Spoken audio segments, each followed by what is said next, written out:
Bienvenidos a Cetocast. Aquí no enseñamos medicina. La vivimos, la pensamos y la cuestionamos. Hola, ¿qué tal? Mi nombre es Nayeli Reyes y sean bienvenidos a un nuevo capítulo en Cetocast. El día de hoy traeremos un tema muy bueno para explorar sobre la salud y básicamente en mente y sociedad. El día de hoy nos acompañan dos invitados muy especiales, nuestra alumna Karen Ríos y el docente Bernardo Ángulo. Bueno, bienvenidos, ¿cómo se encuentran el día de hoy? Muy bien, muy emocionados. Pues al 100, aquí compartiendo conocimiento. Qué bueno, el día de hoy el tema basaremos en las diferencias de lo que es la psicología clínica y la psicología de la salud. ¿Están listos? Sí, ¿Preparados? Claro. como siempre. Para comenzar, ¿podrían contarnos brevemente cuál es el principal objetivo del estudio de la psicología clínica y qué tipo de problemática aborda? Mira, aquí hay que hacer una diferenciación bastante importante. Dentro de la psicología, como cualquier ciencia que tiene su metodología, su filosofía y su epistemología, partimos en primer lugar de la psicología teórica, que como su nombre lo dice es donde conocemos autores, modelos, paradigmas, cismas también, y que esto en la práctica se conoce como psicología aplicada. Tanto la psicología clínica como la psicología de la salud son parte de la psicología aplicada. Okay. Entonces, esto nos permite nosotros desarrollarnos en que la persona, la comunidad entienda que es un padecimiento, sea conductual, psicológico, psiquiátrico, cómo se pueden identificar socialmente para que la persona pueda acercarse al prestador de salud mental en cuestión, que en este caso psicólogo clínico o psicólogo de la salud. Bueno, hablamos entonces que es como la psicología base, ¿no? Para empezar a determinar lo que es una enfermedad y un padecimiento. Exactamente. Ok. Y bueno, para continuar, y en contraste, ¿cómo se diferencia el enfoque central de la psicología de la salud? Ok, aquí digamos que nuestra palabra clave va a ser la parte de la prevención. En este caso, desde la psicología de la salud, no nos vamos a enfocar solamente a la intervención, sino irnos desde antes de llegar a esa enfermedad o padecimiento, cómo podemos prevenirlo, cómo podemos enfocarnos a saber cómo lidiar con esa enfermedad, porque no solamente vamos a hablar de cuestiones de salud mental, sino también de aspectos fisiológicos o enfermedades que involucren más como lo fisiológico, es decir, alguna enfermedad crónico-degenerativa. Es donde como que también empezamos a hacer un poquito más este dinamismo entre psicología y también incluso medicina. Había escuchado sobre lo que es el modelo biopsicosocial, modelo biopsicosocial. Este básicamente se trata como la primera base de cómo dirigirnos con la gente, ¿no? ¿Me podrían hablar un poquito más sobre esto? Sí, miren, el modelo biopsicosocial, lamentablemente, sobre todo en ciencias biomédicas, como que está muy castigado, ¿no? Todos hablan de bajo el modelo psicosocial o las características individuales. Sin embargo, hablar de modelo biopsicosocial no es tan fácil como decir la constitución biológica, la constitución psicológica, la constitución social y ya se acabó, no. El modelo biopsicosocial es, en términos psicológicos, lo siguiente: la parte o la constitución biológica hace referencia a nuestra función neuronal. Cuando una persona está triste, cuando una persona está contenta, uno dice, ¡ay, está emocionado! ¡Ay, está cabizbajo! Hay neurotransmisores, hay funciones cerebrales que nos dictaminan la conducta que nosotros vamos a tener. Entonces es neurológico, porque sobreviene de nuestro sistema nervioso central, neurotransmisores, funciones cerebrales, neuroanatomía, neurofunción, endocrino, todo lo que juega con nuestra hipófisis, con nuestras glándulas adrenales, que aunque no se liberan ni se sintetizan en nuestro sistema nervioso central, modifican nuestra conducta. Y luego tenemos la parte de personalidad, que muchas veces decimos, sobre todo cuando es un niño chiquito, ¿no? Que tiene el temperamento del papá, y no. O sea, estamos hablando de que cuando un bebé es afable, un bebé se ríe mucho, le heredamos el temperamento. Cuando este niño, este ser humano crece, se desarrolla en sociedad y mantiene cierto patrón conductual, a eso le decimos carácter. Y ese carácter puede aumentar o disminuir en intensidad dependiendo de su cultura, que es lo que conocemos como rasgos y características. Esa es la parte de la psicología del modelo biopsicosocial. ¿Hasta aquí todo bien? Todo bien.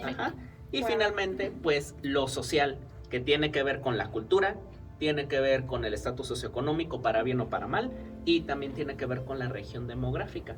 Por ejemplo, Karen, ¿has visto esta diferencia que hay entre las personas que viven en zonas más caribeñas, más costeñas y los que viven más en el centro de un país donde es más árida la situación? A ver, ¿cómo qué puede ser, verdad? Generalmente cuando crecemos en un contexto, no podemos decir como que ya no me gustó donde vivo y me voy a cambiar a París. Claro. Ajá. Los primeros años de vida nos van marcando en el espacio geográfico, dependiendo de qué tanto bioma tenemos, agua potable, alimentos para consumir, van dictaminando cómo nos vamos a comportar. Entonces, generalmente en una zona de costa, en una zona donde hay muchísimo bioma para consumir, la gente tiende a ser más amable. ¿Por qué? Porque tenemos más de dónde agarrar. Y en regiones geográficas donde es más árida la situación, donde tenemos menos bioma, la gente, voy a utilizar este término, es un poco más arisca. ¿Por qué? Porque no hay tanto para compartir. Entonces, inclusive en el espacio físico en el cual nos desarrollamos, dictamina mucho la conducta o la probable conducta que un ser humano va a tener.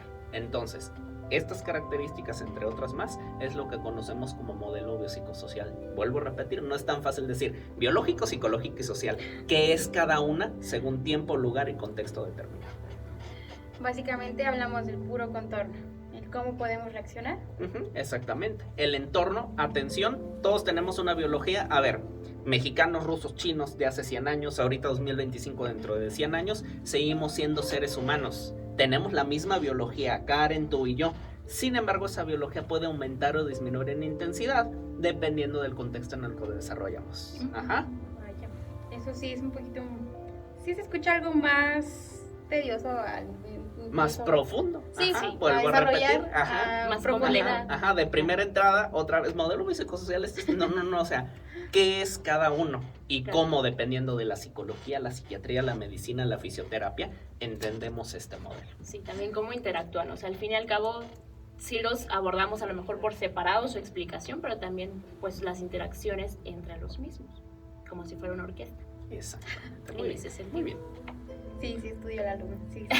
Sí le supo enseñar muy bien. Y bueno, para continuar, ¿qué tipo de trastorno o problemas psicológicos tratan más comúnmente un profesional clínico en su día a día?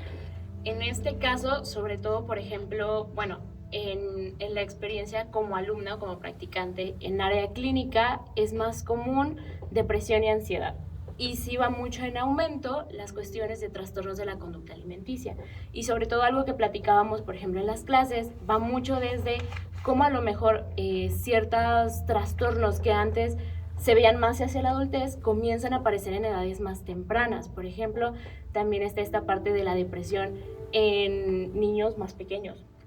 Entonces, o por ejemplo, los trastornos alimenticios, ya no solamente como algo característico de la adolescencia, sino también desde las infancias. Entonces, también, justamente lo que hablábamos ahorita, el contexto también va influyendo en cómo se va modificando incluso la práctica clínica y cómo vamos identificando esos aspectos de los trastornos en los pacientes que van llegando. Pero sí es algo como destacable pan de cada día, la cuestión de la depresión y la ansiedad. Bueno, tocando ya esos temas, la verdad quisiera agregar como un poquito el tema relacionado hacia lo que es el autodiagnóstico, ya que, se ha visto mucho en redes sociales, que incluso ya hay TikToks, videos de que incluso nada más te dicen con que duermas mucho ya se te considera una persona ansiosa. En este tipo de problemática, ¿qué es lo que más básicamente se puede adaptar para un mejoramiento? Ok, bueno, en este caso, incluso pues uno de los principales riesgos de cuando sucede el autodiagnosticarnos con redes sociales va desde que sí influye en el tratamiento. Tú llegas pidiendo a lo mejor ya que te confirmen un diagnóstico específico. ¿Y qué pasa cuando no es así? Cuando a lo mejor te dicen esta distracción que tú le llamas TDA es a lo mejor no precisamente un trastorno, sino que, a ver, ve tu entorno, ve qué situaciones están pasando que te generan esta distracción y cosas que a lo mejor duelen o que no quieres ver. Entonces, cuando llega esta confrontación, pues pasa mucho ya no me gustó que no me digan lo que yo quiero escuchar, ya no me gustó que no me digan, mira, con esta pastillita todos tus problemas se van a resolver. Entonces, sí influye mucho en esta parte también del tratamiento. ¿O usted cómo lo ha visto? Ya desde la práctica? Es importante, Karen, lo que mencionas, porque muchas veces en clínica, desde la psicología, sea desde un ámbito meramente clínico, desde un ámbito de psicología de la salud, llegan justamente estos pacientes que es que lo vi en TikTok, lo vi en un streamer, me platicó mi vecina, la comadre exactamente, y a ver, pudiera tener, a lo mejor uno no sabe que la comadre también es psicóloga, puede pasar, ¿verdad? También. El problema es que en la práctica psicológica, al paciente, independientemente de la edad, de su estatus socioeconómico, si viene a consulta privada o pública, uno como profesionista le tiene que dar lo que necesita, no lo que quiere. Y muchas veces pasa esta situación que Karen nos está explicando ahorita. Ya no me gustó lo que me dijo, me sacas de mi zona de confort y ya no voy contigo. O puede pasar la contrapartida. No creen, porque se embeben mucho en TikTok, se beben mucho en los autodiagnósticos, en estos de test que luego, ¿qué personaje de Winnie Pooh eres? Sí. Ajá. O sea, desde cosas bien básicas. Dejan de creer en el profesionista, y no solamente le pasa al psicólogo, le pasa al médico, le pasa al nutriólogo, le pasa al fisioterapeuta. Es que lo oí, es que me dijeron. Vuelvo a repetir, al paciente se le da lo que necesita, no lo que quiere. Y bueno, también entrando un poquito más en esa área del contexto, ¿qué opinamos sobre la inteligencia artificial? De que es que le conté, le platiqué y me diagnosticó una inteligencia artificial. Al final del día, miren, el recurso de la IA, no solamente en ciencias biomédicas, en ingeniería, en ciencias sociales, es bien importante. Es eso, una herramienta. Sin embargo, como herramienta que es, tiene muchos beneficios, pero también tiene muchas desventajas. Al final del día, una IA no es un ser humano, no es un psicoterapeuta, no es un médico, no es otro ser humano. Entonces, te va a dar una respuesta genérica con base a la base de datos que tiene. Y no podemos olvidar que depende mucho de cómo esté programada, que nos va a dar ciertas respuestas. Entonces, sirve para quitarnos ese gusanito, esa cosquillita, pero nunca va a equiparar a un profesionista de la salud mental como él es un psicólogo clínico, un psicólogo de la salud. Bueno, eso sí. Digo, para algo se profesionaliza uno, ¿no? Claro. Y ya me desvié un poquito del tema y regresando. Si tuvieran que resumir la diferencia entre ambas ramas en una sola palabra, ¿cuál sería? Adelante. Miren, hay muchas cosas en las que están en común la psicología clínica y la psicología de la salud. Vuelvo a repetir, las dos parten de la psicología aplicada, entonces tienen muchos lineamientos en común. Sin embargo, si quieres que te lo define en una palabra, sería prevención. ¿Por qué? Porque el psicólogo clínico interviene con cognitivo-conductual, con sistémico, con MDR, para aquellos que les gusta, por ejemplo, el tan llamado psicoanálisis, pues bueno, desde una terapia psicoanalítica, pero tú con un modelo psicoterapéutico estás interviniendo al paciente con sus signos y síntomas. Y el psicólogo de la salud previene, ¿con qué? Con modelos que vienen desde la OMS. El modelo de Prochaska y Clemente, el modelos en continuum, que así les llamamos cuando buscamos el objetivo de generar conciencia de enfermedad para adhesión y apego al tratamiento. Entonces, palabra que las diferencia, la prevención. El psicólogo clínico interviene, el psicólogo de la salud previene.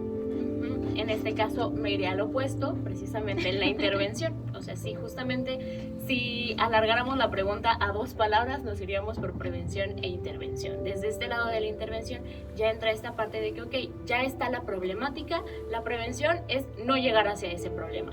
Ya cuando ya no hubo manera de escaparnos y ya está, ¿cómo lo intervenimos? ¿Qué hacemos? ¿Qué podemos hacer para mejorar y justamente llegar a una buena calidad de vida, a que a lo mejor se reduzca la sintomatología? Y ya justamente en esta parte de la intervención van a entrar igual diferentes modelos, diferentes técnicas e intervenciones, y ahorita actualmente se hace mucho énfasis desde que esas intervenciones sean precisamente basadas en evidencias, porque sí, justamente la psicología tiene una gran amplitud en cuanto a formas de intervenir, pero no todas precisamente cuentan con este como repertorio en cuanto a la parte de la evidencia, que también eso se vuelve complicado. Y ahorita que lo mencionas, Karen, sobre incluso ampliar el profesionalismo, ahorita que lo estabas, recordé, bueno, aquí ya me trabé otra vez. ¿Se puede editar eso, verdad? Ahorita lo recortamos. Bueno, lo que mencionaba sobre la amplitud del área profesional, justamente qué tipo de especialistas suelen colaborar más en los psicólogos clínicos y los de la salud. Ok, en cuanto a psicólogos clínicos, sí es muy común el trabajo con psiquiatría. Sí es de lo principal.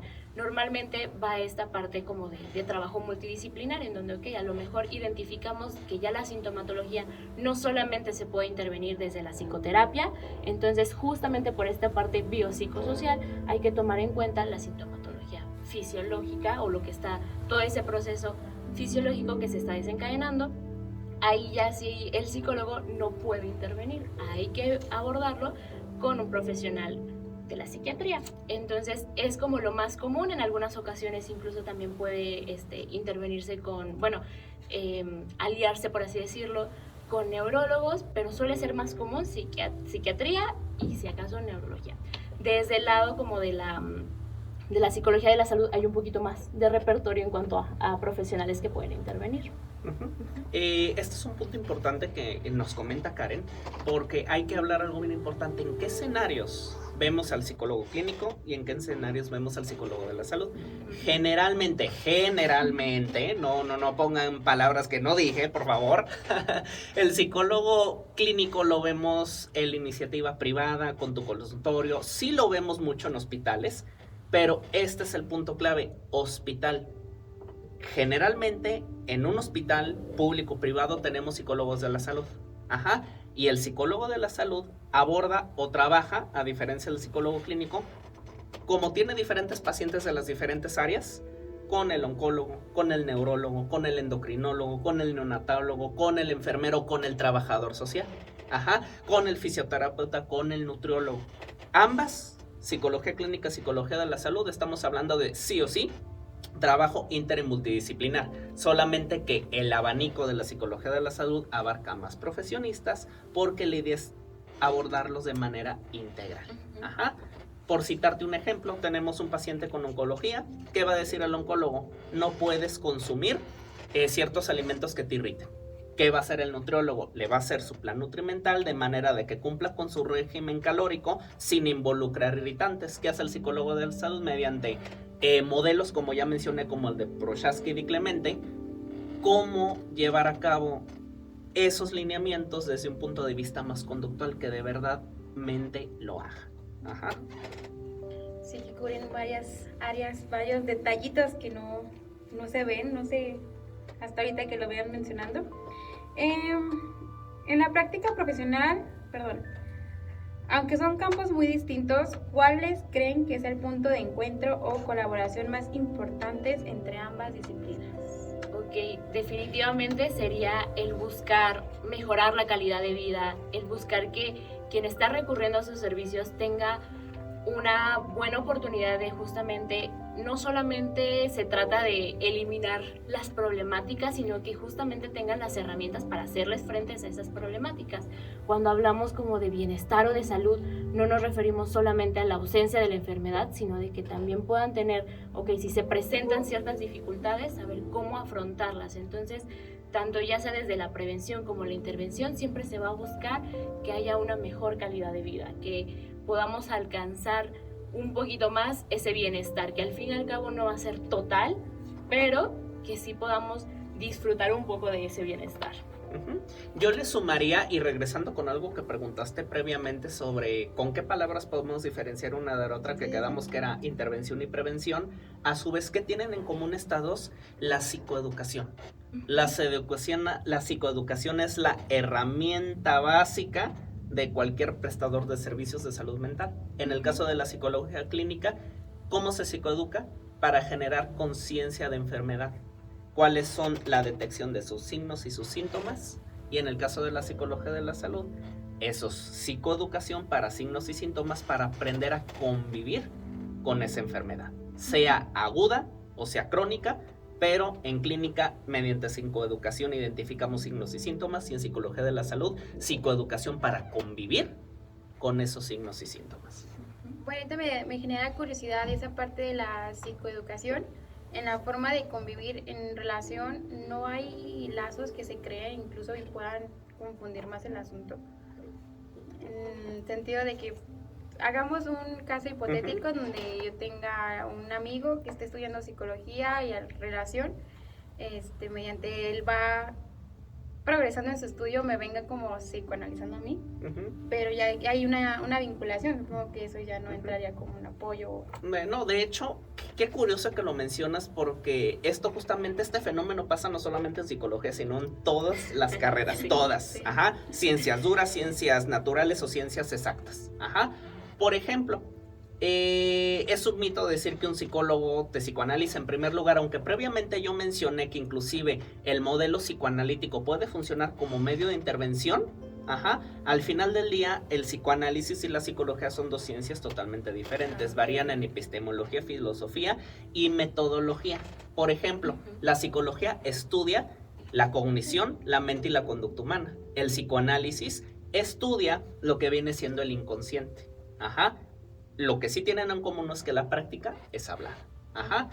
Pasa, por ejemplo, los dentistas ven mucho que luego ya tienen una manchita, tienen algo que, no, eso es una caries, y no necesariamente es una caries. O los ingenieros o los arquitectos, hay como que está muy choquita de ya, como que las luces, o sea, en el aprendizaje uno empieza a ver todo. Sí. Ajá, ves cosas donde no las hay, pero precisamente porque vas aprendiendo. El problema no es que un estudiante de psicología te psicoanalice. Ujú. El problema es cuando un profesionista, sea clínico de la salud, te diga cosas que nada más por verte no tienes, que es lo que comentaba Karen, siempre basado en evidencias. Muchas veces en la práctica, cuando ya tienes tus años haciendo lo mismo una y otra vez, pues la verdad es que, como coloquialmente decimos, a ojo de buen cubero podemos determinar qué probablemente sea. Pero aunque de verdad sea eso, tenemos que aplicar pruebas psicométricas, Claro. tenemos que decirle al médico, hazles unos estudios de laboratorio, los mandamos con el endocrinólogo, aunque sepamos que es por experiencia, tenemos que confirmarlo. Esa es la práctica basada en evidencias. Ajá. Ok. ¿No quieres agregar? Sí, igual, y a lo mejor para ampliar un poquito y que quede por ahí más claro también para los que puedan estar escuchando, irnos a lo mejor de qué es justamente la psicoeducación. O sea, porque a lo mejor lo pensamos como psicoterapia, ¿no? Pero Sí, sí. el psicoeducar también va desde poder, si le quitamos el psico, desde el educar. Por ejemplo, a veces, y pasa mucho, por ejemplo, lo que decía el maestro, esto nos puede ayudar también a tener cierta adherencia al tratamiento. O sea, por ejemplo, si a ti te dijeran, oye, ¿sabes qué? Mira, por tu nivel de depresión vas a iniciar fármacos, un tratamiento farmacológico. Ok, tú sabes, a lo mejor ni siquiera sabes qué te estás tomando y no entiendes por qué. Entonces llega ese punto donde a lo mejor dices, pues ¿para qué? O sea, ¿qué tiene que yo me lo tome hoy, mañana también y pasado ya no? Porque no entiendo ni qué me está pasando, ni para qué me tomo esto. Pues dicen que para que mejore, pero ¿para qué? Es ahí donde entra esta parte del educar, de decir, mira, pues es que lo que te está pasando desde la depresión, para empezar la depresión es esto, en tu cuerpo está sucediendo esto y por eso te sientes de esta y esta manera.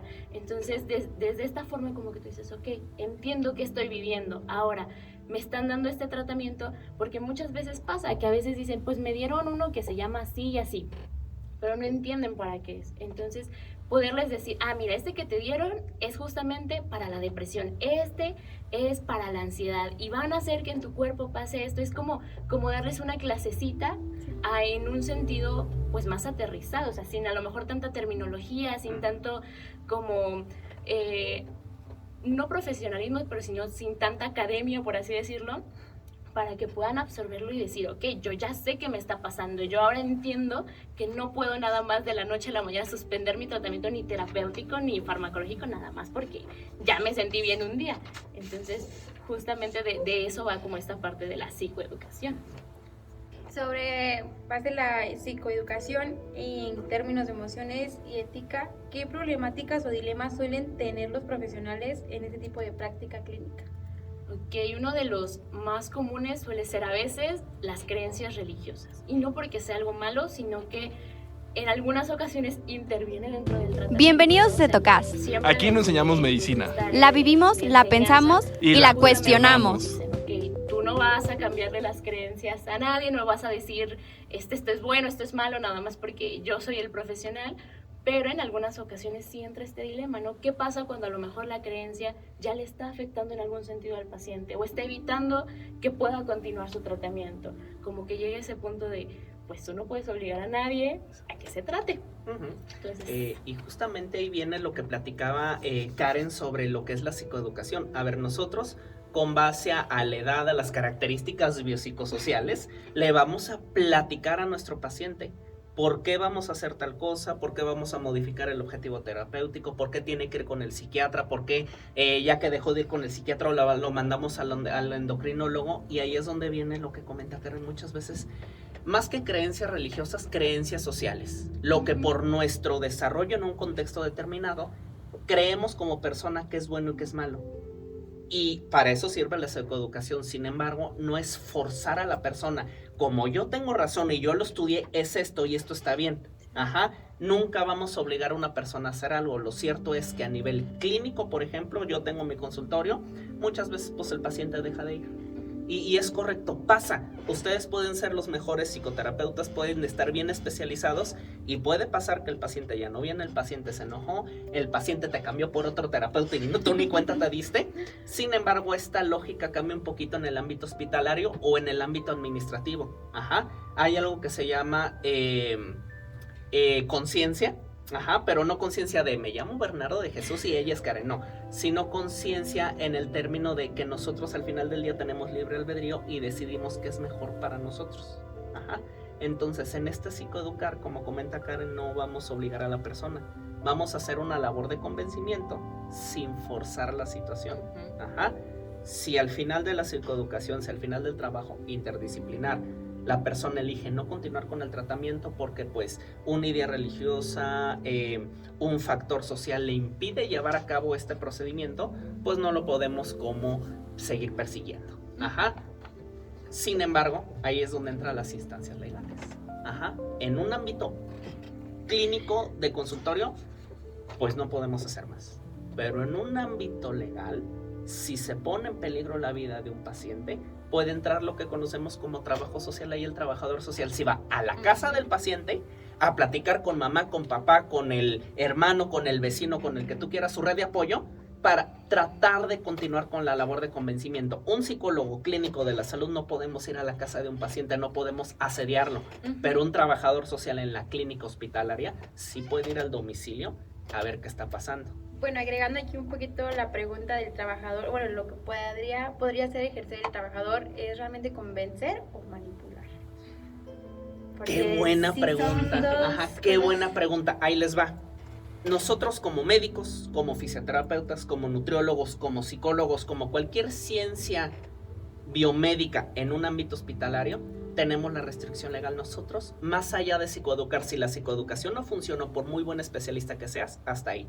El trabajador social tiene poder legal de que si es un menor de edad, puede hacer que a ese menor de edad se retire de su casa. Puede hacer que si un cuidador primario está siendo negligente, retirar a esa persona adulta de ese familiar. Entonces, respuesta corta. Nosotros no podemos hacer nada, pero el trabajador social sí puede. Sí puede. El problema es la jurisdicción. Que hay lugares donde se permite, lugares donde no. Vemos mucho la diferencia en México, lamentablemente vaya la redundancia, el trabajo del trabajador social, pareciera que lo tenemos como para ver de vez en cuando el familiar no nos hace caso, el paciente tampoco, trabajador social.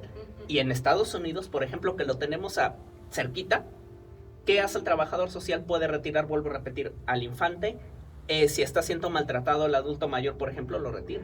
Entonces el trabajo social es bien importante. El problema es que no lo implementamos en el trabajo interdisciplinar de la manera correcta. Bueno, aunque sí, diferente educación, diferente creencia, lo que está en Estados Unidos a lo que está aquí en México, ¿verdad? Damos prioridades a otras cosas, pero bueno. Más bien copiamos lo que no deberíamos de copiar. Eso sería un punto importante. Y pues bueno, lamentablemente estábamos llegando ya a la conclusión de este capítulo un poquito intrigante, curioso y sí, sobre todo muy, muy detallado, porque básicamente nos podemos basar en que, psicología, es que nada más me editaron, me detectaron o lo vi en redes y yo me autodiagnostiqué que tengo depresión, ansiedad. Sin embargo, no estamos viendo la parte donde podemos prevenir del área de la salud, como lo mencionaban, a lo que es ya el clínico, que es un poquito más detallado, lo que es como comentabas, el determinar ahora sí el trastorno, llevarlo a cabo un buen tratamiento. Sería primero el diagnóstico correcto, ya identificado signo y síntoma, ahora sí cómo los podemos mantener bajo control mediante psicoterapia, psicología clínica y desde la psicología de la salud, que el paciente aprenda a vivir con su nueva realidad, que ya es esquizofrenia, que ya es un tratamiento oncológico, que ya es diabetes, que ya X, Y, Z. Bueno, pues lamentablemente ya llegamos al fin, así que no sé si quieran hacer un mensajito cortito que quieran dar a la audiencia, a los oyentes. Ok, que pues, bueno, primero que nada, agradecer que tengan espacios donde justamente se busque hablar de la salud mental, no solamente desde su importancia, sino también un acercamiento pues un poco más profundo, porque igual, como tú decías, a lo mejor tienen esta idea y muy común el comentario de ir con un psicólogo es lo mismo que hablar con un amigo, la psicología pues es facilísimo. Se lo cuando... conté a ChatGPT. Claro, y sobre todo Ándale, eso ajá. cuando realmente hay un trasfondo y a lo mejor el tener un poco esta información les hace sentir más seguros de que por ahí hay justamente profesionales que me pueden explicar, que me pueden orientar y justamente ese es el trabajo desde esta área de la salud, el buscar que puedan tener la información de una forma accesible para poder tener un mejor acercamiento a esa calidad de vida que tanto hablamos. Uh-huh. Finalmente yo creo que sería como la invitación a que la psicología, como ciencia que es, tiene diferentes formas de abordar a la salud tanto mental como física. Sin embargo, es importante justamente en estas cápsulas informativas que la población tenga más herramientas para diferenciar de un profesionista que se formó y sabe lo que hace y te va a ayudar, a alguien que lo leyó, le gustó y lo explica. Que esa es una diferencia bien importante, sobre todo si lo relacionamos ahorita con el mundo del área digital, que tenemos información de todo. El problema es que no siempre la información es fidedigna y el profesionista que tienes enfrente realmente muchas veces no es un profesionista indicado. Bueno, eso sí. Luego se crean los malos entendidos. Eso. Pues muchísimas gracias por compartir su tiempo y su conocimiento con nosotros. Este capítulo ya llega a su fin y pues nada, les agradezco más que nada eso. Gracias. Hasta luego. Bienvenidos a Cetocast. Aquí no enseñamos medicina. La vivimos, la pensamos y la cuestionamos.